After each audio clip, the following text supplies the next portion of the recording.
we've gotten an opportunity to work with limits, we're going to use it now to help us define continuity for functions.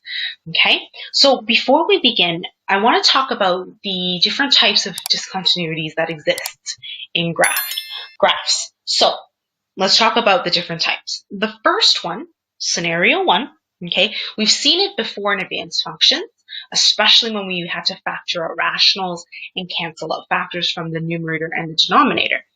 Sometimes you get what is called a hole, okay? So, for example, this graph actually has a hole at x equals to 1, okay? So, this is considered a discontinuity, and we call this one point discontinuity. So, point discontinuity. Another word for this would be removable discontinuity. So sometimes you'll notice there are different names, okay? The next scenario, again, is very common for us, is the idea of asymptotes, okay? Now, unlike holes, unfortunately, you can't remove it, okay? So, for us here, this is a rational graph that has a vertical asymptote at x equals to 1. So we call asymptotes an infinite discontinuity. Infinite. Oops. Infinite discontinuity. All right. And then the last type of discontinuity that we kind of explored a little bit when we were evaluating limits of piecewise functions was the idea of this, right? Where you have two different pieces to your function, but they don't actually meet. They have this gap in between. And the gap that I'm talking about is this here, right? They've got a gap that's not connected. So it's kind of like one piece, and then you all of a sudden have another piece somewhere else. So this graph here is discontinuous at x equals to 1, and we call this type of discontinuity a jump discontinuity. And you can probably tell why. Jump discontinuity. You are essentially jumping from one part of the function to the other part of the function. So these are three different types of discontinuities that a graph can have. Now, this idea of continuous versus discontinuous, what does it mean? Well, think about it. Discontinuities means that there's always going to be a break in the graph. In other words, requiring you to lift up your pencil. You can't draw the graph in one smooth run. So if I take a look at, for example, scenario 1, a hole. Although it's a straight line, agree with me that you're going to have to draw your straight line, lift your pencil because you have a hole, and then continue drawing your line. So in that instance, I have had to have lifted my pencil off the page to continue my graph. In scenario 2, when I have vertical asymptotes, again, I'm drawing one section of my rational graph, then I've got a vertical asymptote, and then I have to lift my pencil, and then I have to draw the other part of my rational graph. So again, I can't draw a graph in one smooth line, or not smooth line, but one smooth go. Okay, I have to lift my pencil up off the paper. And then lastly, when I have a jump, right? I'm drawing one section of my graph, and because they don't connect, I've got to lift my pencil off the paper and then start somewhere else. So think of it this way. A continuous function is a function that you can draw without lifting your pencil off the page, versus a discontinuous function that requires you to lift your pencil off the page at least once. Okay, that's how I used to remember it in high school when I learned about discontinuous functions and continuous functions. So now that we've got these types of discontinuities out of the way, as well as kind of how to understand if a function is continuous versus discontinuous, let's use limits to help us algebraically figure out whether or not functions are continuous or discontinuous. So before we start talking about how to tell, we're going to list out kind of the conditions. So Now that we've seen examples where discontinuity can occur, let's define what it means for a function to be continuous. If you're graphing by hand, like I said, a continuous function you can draw without lifting up your pencil. But if you're solving it for it algebraically, there's some conditions that need to be met. The first condition that needs to be met in order for a function to be continuous is that the function must be valid for x equals to a. Okay, so f of a must be defined. Okay, must be defined. In other words, a has to be part of the domain of your function. If it isn't, it's already considered discontinuous then. The second condition is that the limit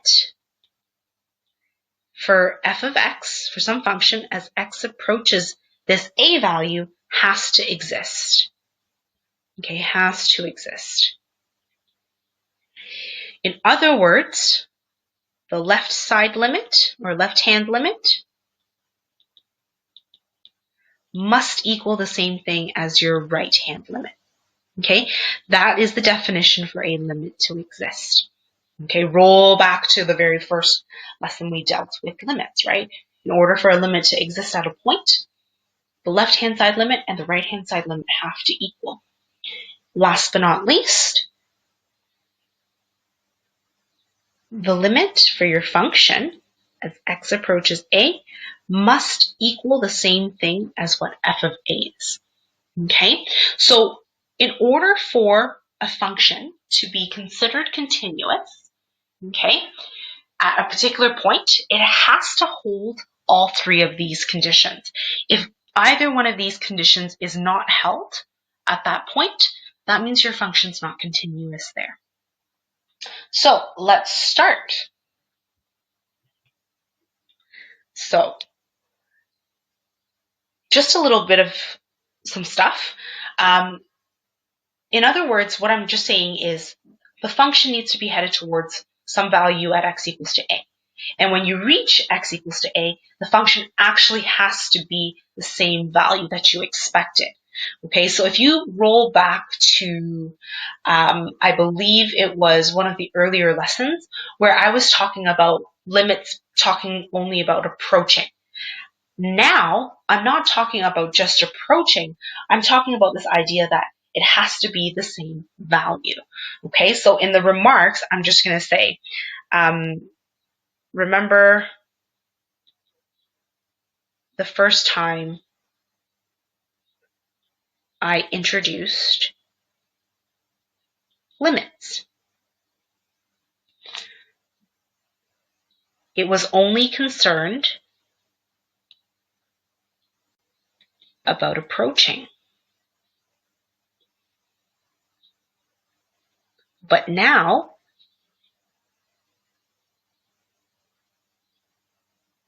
the point has to exist.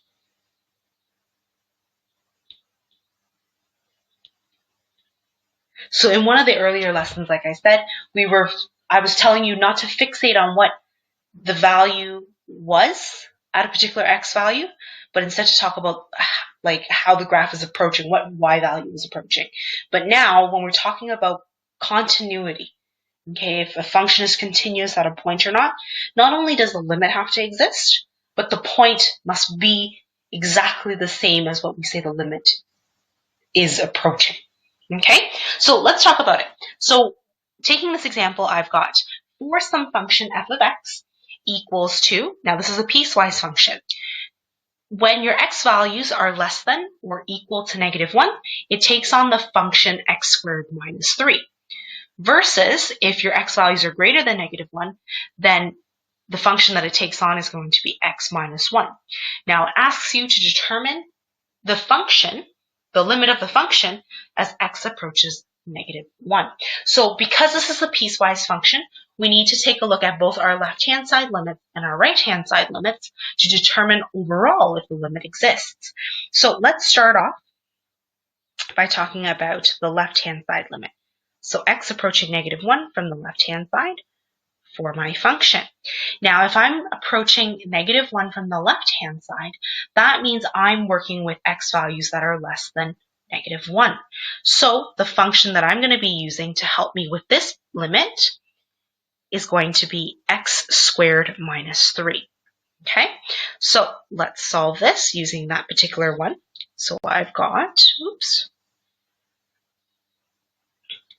the limit as x approaches negative 1 from the left-hand side for x squared minus 3. And now I can plug in negative 1. So I've got negative 1 squared minus 3, and that's going to give me negative 2. So that's the left-hand side.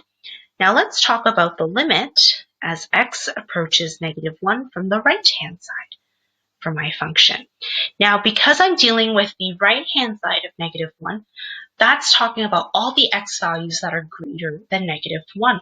So the function that's going to help me out here now is going to be x minus 1. So we're going to use that to help us evaluate this particular limit. So I've got the limit as x approaches negative 1 from the right-hand side, and it's going to be x minus 1, and we're going to plug it in. Minus 1 equals to negative 2. So now that I've checked out the left-hand side limit and the right-hand side limit, they're the same thing. So the limit as x approaches negative 1 from the left-hand side for my function equals to the limit as x approaches negative 1 from the right-hand side for my function. So therefore, the limit exists for my function, and the limit is negative 2. So we verified that the limit exists, okay, and it's approaching negative 2 for my function as x approaches negative 1. The next part is asking you to determine the function when x is negative 1. So now you're going to be like, well, how am I supposed to determine this, miss? Look at your piecewise function. One of the domains includes negative 1. And that's going to be the function you're going to be using. So for us here, the domain that includes negative 1 here is the first one, x squared minus 3, if x is less than or equal to negative 1. That means that if you're trying to figure out f of negative 1, you're going to be using x squared minus 3 to help you. Okay, so we're using x squared minus 3. Why? Because in that domain, negative 1 is included. So that's going to be the function that we're using. So if I solve this, I still get negative 2.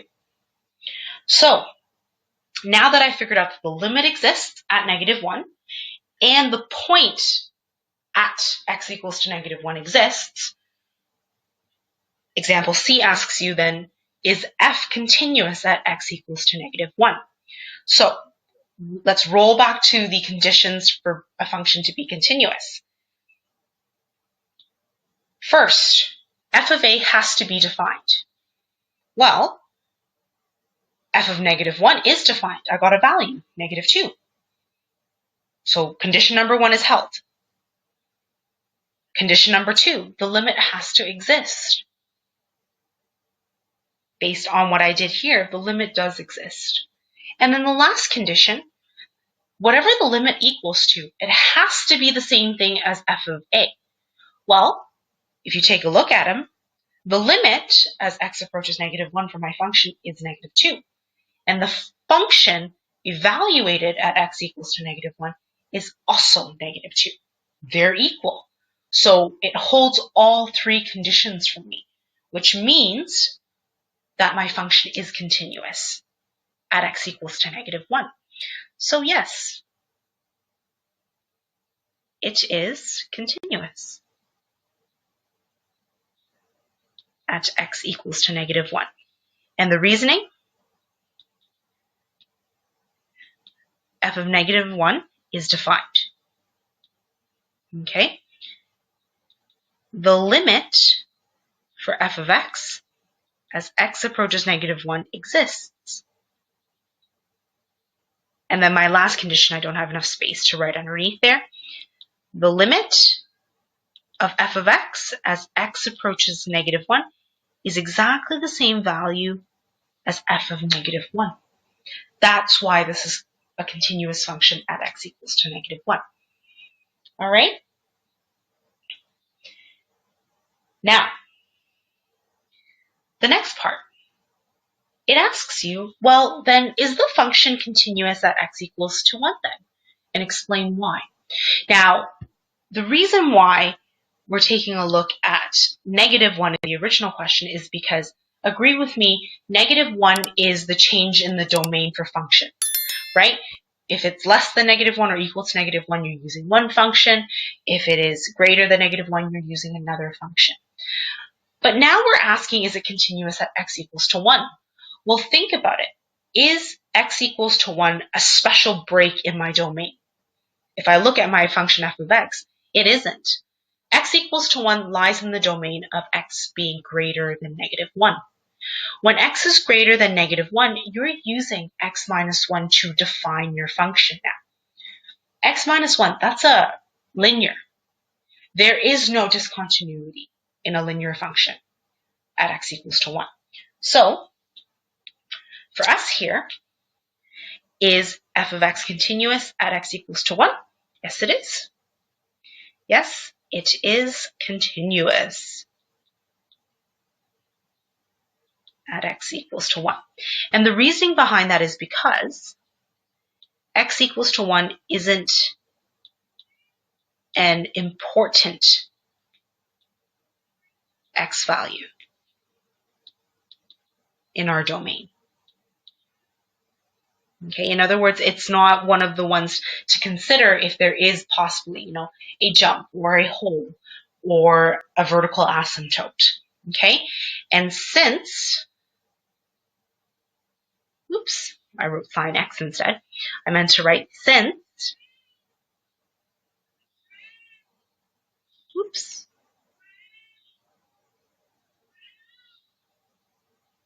so since x equals to 1,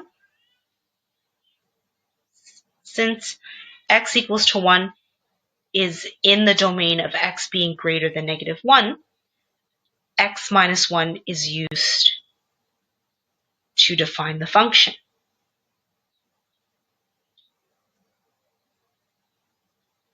Okay, and since x minus 1 is a polynomial, it's continuous as long as x is greater than -1. So that's why it's continuous at x equals to 1. All right, so sometimes when you do, checking for continuity, sometimes you need to do the 3 conditions, sometimes you don't. You just have to apply some logic to it, okay? So let us take a look at the next page where it's asking you to define, or not to define, to determine whether or not the functions are continuous at x equals to 2. So it says here, for each function below, determine whether it is continuous at x equals to 2 or not. Explain your choice. So first example, f of x equals to x cubed minus x. This is a polynomial. Polynomials are continuous everywhere along its domain. So by that particular definition, this one here is continuous at x equals to 2. And the reasoning is because polynomials are continuous on their whole domain.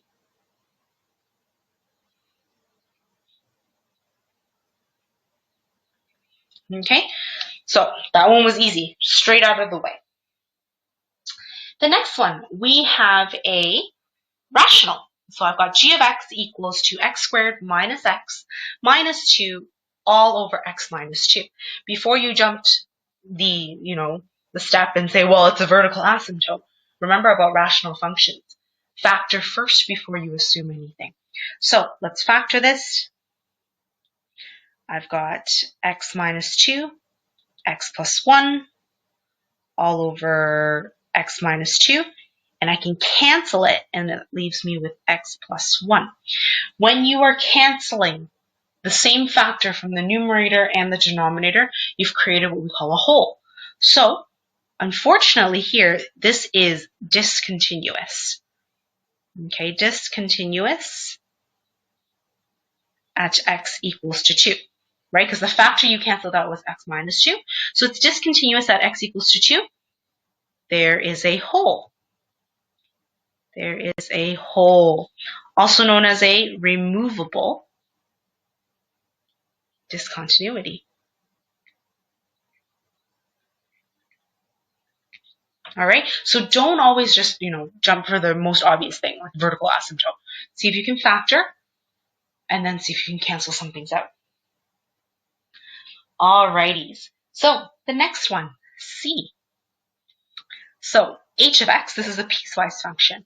I've got x squared minus x minus 2 all over x minus 2 when x isn't equal to 2. And then 3 if x is equal to 2. So the domain here is a little bit awkward. This one's just saying that for any x value, as long as it's not 2, it'll take on the function x squared minus x minus 2 all over x minus 2. But when x is equal to 2, it has to take on the value of 3. So to check continuity here, we're going to have to do checking the conditions because this one's not as straightforward.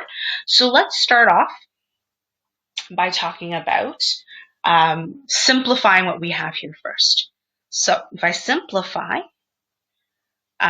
this here at the top is the same function as g of x. So it actually is going to simplify to x plus 1 if x doesn't equal to 2, and then 3 if x equals to 2. So we're going to use the simplified function to help us out. So the very first thing is you're going to probably want to check your left-hand side limits and your right-hand side limit. So the limit as x approaches 2 from the left-hand side for my function h of x. Now, like I said, this is very different from the other piecewise functions because of the way that I've written the domain. Right now, the only restrictions on your domain is x equaling to 2 and whenever x doesn't equal to 2. So if I'm talking about coming in from the left-hand side of 2, technically it doesn't equal to 2, so I'm going to be using x plus 1 to do my limit here. Okay, x plus 1.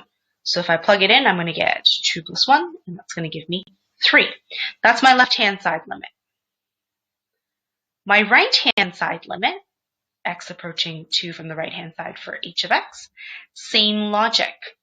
I'm approaching 2 from the right-hand side. I'm not actually going to 2 yet, so you're still using x plus 1 in the simplified function to help you evaluate this. So the limit as x approaches 2 from the right-hand side, still using x plus 1, you get 2 plus 1, which is 3. So when you do this, you end up getting that the left-hand side limit and the right-hand side limit, they are going towards the same thing, which means that your limit does exist. So the limit for h of x as x approaches 2 is 3. Okay, so we got that one out of the way. Now we've got to check a second condition. I need to make sure that h of 2 actually exists. And in our case here, it does. Because our function, the second line of our function, it states, well, if x is equal to 2, then the function is going to be 3. So that's simple. All right. So now I've got my limit out of the way. I've got the function value at 2. Let's put all these things together based on the conditions of continuity. The first one, h of 2, does it exist? It does. It's 3. Perfect. Second condition, does the limit exist as x approaches 2? It does. It's also 3. Third condition, does what the limit approach to actually equal to the function at x equals to 2? It does. They both equal to 3. So, therefore here, it is continuous. So, it satisfies, all the conditions.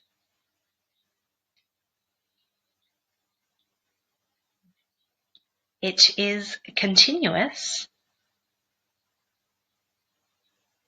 at x equals to 2. All right.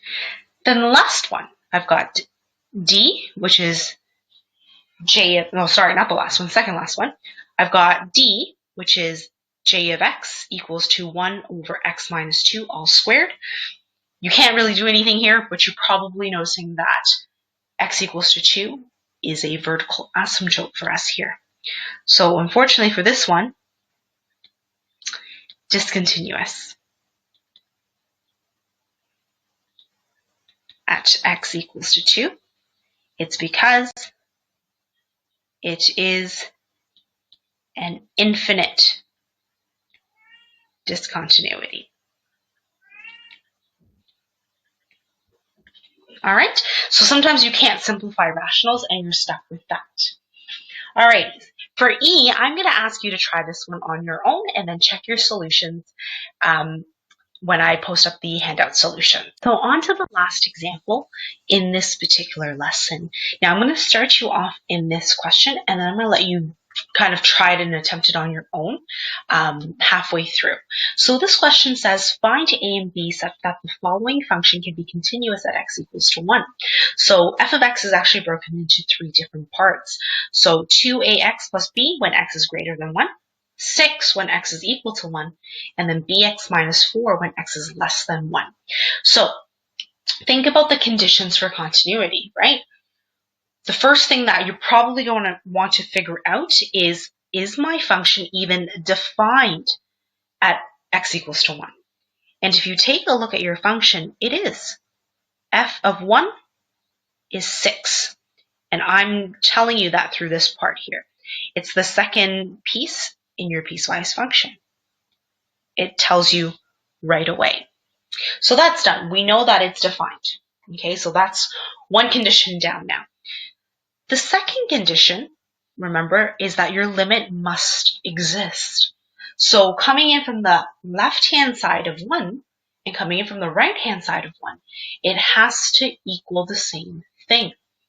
Now, I'm going to do this part in red, okay, so that we kind of have this kind of break in between so you're not just seeing black markers all the time. So, the second step, okay, the limit as x approaches 1 from the left-hand side, okay, must equal to the same thing as the limit as x is approaching 1 from the right-hand side for my function. Okay, so they have to be the same number.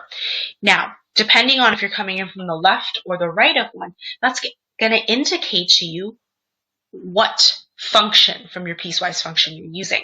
So if I'm talking about coming in from the left-hand side, that indicates to me that I need to use bx minus 4 then, because that's going to be all your x values that are less than 1. And then for coming in from the right-hand side, you're going to be using 2ax plus b, right? Because we're coming in and we're dealing in with all the values of x that are greater than 1. So we need to have this idea that these two limits have to equal to each other. But also remember, okay, so this is the second step, that they have to equal. These two limits must equal. And now you're wondering, you're like, well, miss, I've got 3 variables and 2 equations. It's not going to work. Well, I'm not done yet. The third thing, right? So, like I said, we defined that it existed at x equals to 1. We know that the left-hand side limit and the right-hand side limit have to be equal to each other in order for the limit to exist. So the third step then really is now talking about the final condition for continuity. In order for something to be continuous, right, the limit has to exist and it has to be the same as what the function is defined at that x value. So in other words, the limit as x approaches 1 for my function has to equal to the same thing as f of 1, right? So in other words, this is implying that the limit as x approaches 1 for f of x must equal to 6. Okay? Now, basically this is what I'm telling you. The limit has to equal to 6, which means that the limit exists and that the following has happened. The limit as x approaches 1 from the left-hand side for my function has to equal to 6, and the limit as x approaches 1 from the right-hand side for my function also has to equal to 6, right? Remember about what it means to have a limit. your left-hand side and your right-hand side limit must equal to the same number. So if my limit physically exists, then by definition, my left-hand side limit must be that number as well as my right-hand side limit. All right. Now, I'm going to leave you off with the rest of the question here, because from here, based on if you're dealing with the left-hand side or the right-hand side limit, you can choose to use either 2ax plus b or bx minus 4. And then it really becomes a solving question after that. So take it from here on and try the question out on your own, and then you'll be able to check your solutions when I post up the handout solutions later on today.